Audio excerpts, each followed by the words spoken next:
déficits no desenvolvimento, manutenção e compreensão das relações. Esse também precisa estar alterado, obviamente, e ele tem a ver com os relacionamentos mais refinados, tá? Então, não necessariamente a gente vai conseguir avaliar isso sem, por exemplo, saber como essa criança se relaciona com outras crianças, sem ver um vídeo dela, né, interagindo com outras crianças. Só o relato dos pais, às vezes não é suficiente, porque em geral, assim, não, ele super se interessa por criança. Mas como é essa aproximação? É uma aproximação invasiva? Ele imita as crianças? Ele partilha? Ele olha? Ele divide? Ele faz atenção compartilhada? Né? Então, a gente precisa muito observar essas crianças com um par, ou seja, uma criança da mesma idade.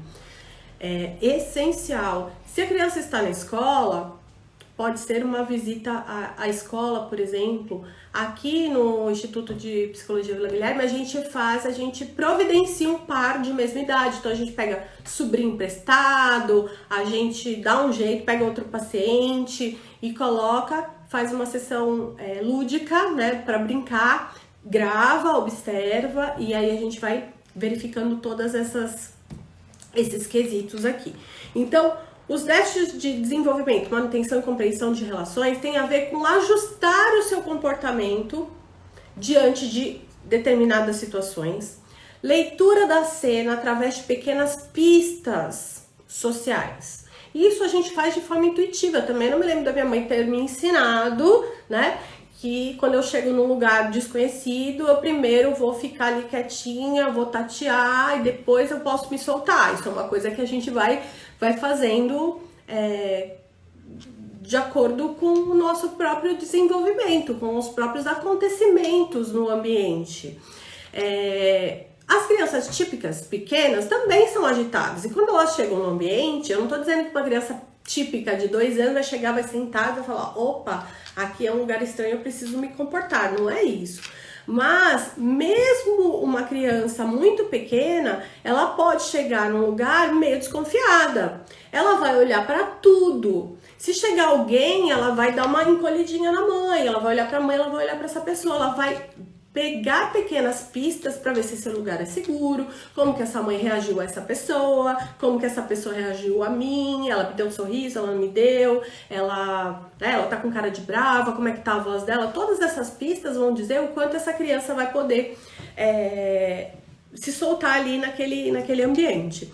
Então, mesmo as típicas mais agitadas, elas fazem uma leitura do ambiente. E as pistas são muito sutis, né? Se vocês forem observar que pistas sociais vocês têm para se comportar de um jeito ou de outro num determinado ambiente, no ambiente consultório médico, no mercado, no bar com os amigos, na casa da sua sogra, né? Tem pequenas pistas, além do fato da pessoa, né? Que vão dizendo e vão direcionando como o seu comportamento deve ser. Por exemplo, crianças com TDAH. Eu vi que alguém perguntou aí alguma questão com relação a TDAH, né? O diagnóstico diferencial com um transtorno do espectro autista e comórbido, né? Porque pode ser uma comorbidade, está junto muitas vezes, mas também pode ser diferencial. É muito difícil, porque essas crianças são muito agitadas, às vezes muitas vezes elas têm déficits nas habilidades sociais, então elas também às vezes não olham, mas é diferente. É um não olhar de eu te vi, mas eu não quero te olhar, né? Eu não tô afim, eu tô aqui brincando com outra coisa. É quase como uma rejeição também, guardadas as devidas proporções, né?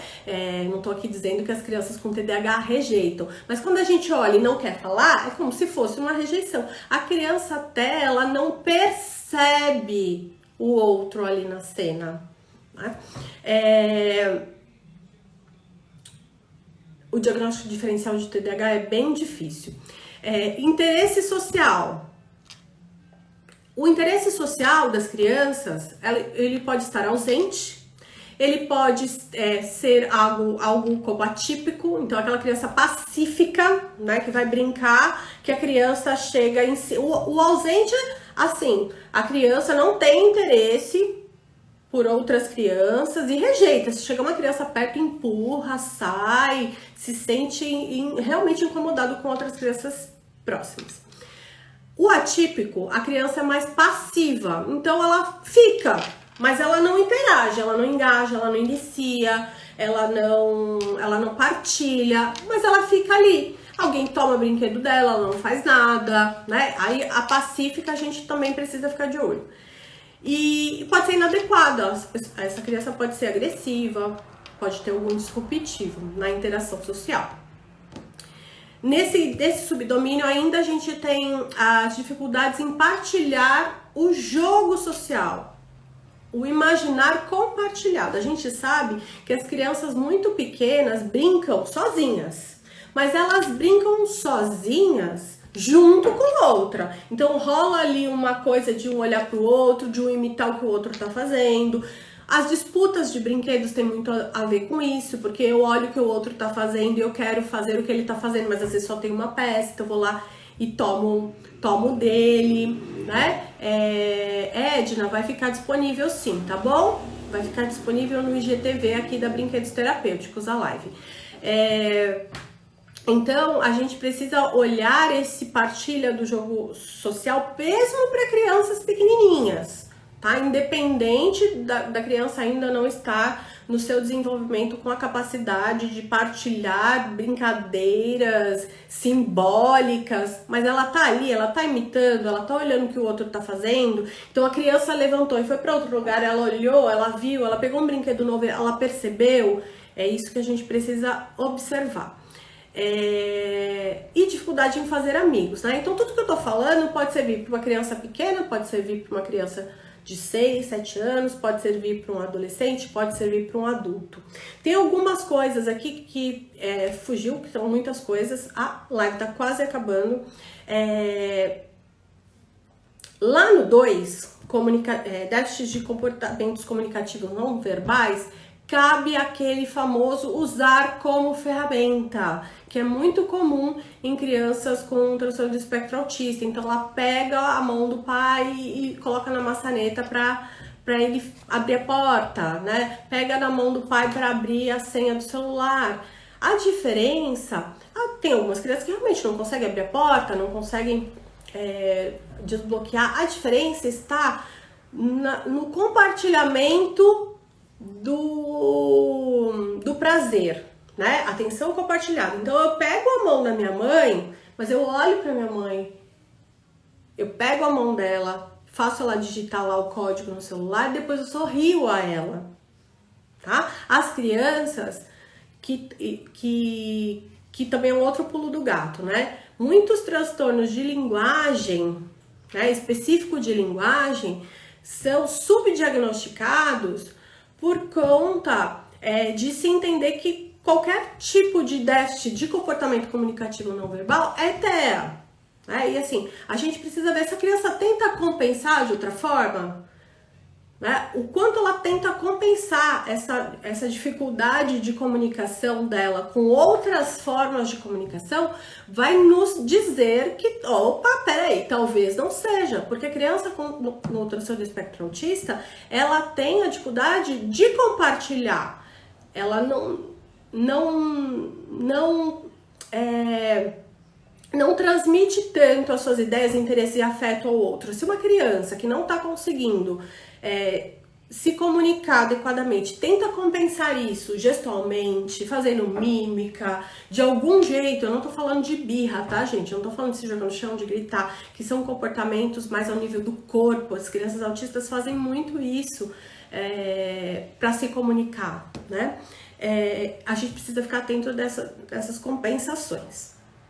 Outra coisa, além da ferramenta, ficar atenta também nesse subdomínio 2 aqui, dos comportamentos comunicativos não verbais, que o apontar para fazer pedidos, abrir o carrinho, pegar o celular, abrir o pote da bolacha, não valem como um compartilhar, um desejo, né? Seguir o meu dedo, e uma linha imaginária aqui do meu dedo, para mostrar o passarinho que tá ali atrás, em cima do poste, tá? É compartilhar um prazer. Não pode ser mediado por objeto, não pode ser para eu conseguir alguma coisa, tá? Lá na reciprocidade emocional, tem uma coisa que eu não falei. Os adultos que não têm deficiência intelectual, essa dificuldade de reciprocidade socioemocional, ela fica bastante característica dos adultos com transtorno do espectro autista, porque eles têm muita dificuldade de perceber as pistas mais complexas, né? A nossa vida social é muito intensa, né? Então, expressões faciais, piadas, inferências, metáforas, todo o jogo que acontece com o adolescente, o jogo do namoro, né? O ciúme, tá afim de você, não tá afim de você, como é que eu percebo que... Então, assim, os adolescentes autistas, eles têm dificuldade de perceber essas pistas, tá? Então, a menina dá um pouquinho de atenção, será que ela tá apaixonada por mim? Como é que eu sei? Eles fazem listas, enfim. Então, os adultos sem deficiência intelectual, eles têm dificuldade em perceber pistas sociais mais complexas, mas eles podem aprender, né? Com a vida mesmo. E aí eles vão vivendo, vão se organizando, até que surja uma nova demanda. Surgindo uma nova demanda, em geral isso gera muito estresse, muita ansiedade, muita angústia, porque eles não sabem o que fazer. Isso é muito comum a criança que começa o tratamento bem cedinho e vai ficando assim cheia de habilidades sociais, né? Vai ficando uma maravilha socialmente. E aí chega na adolescência, parece que perde tudo. Não é que perde tudo, são novas demandas, né? As pistas são mais complexas, precisa aprender um novo mundo social. O mundo de brincar é uma coisa, o mundo de se relacionar afetivamente é outro.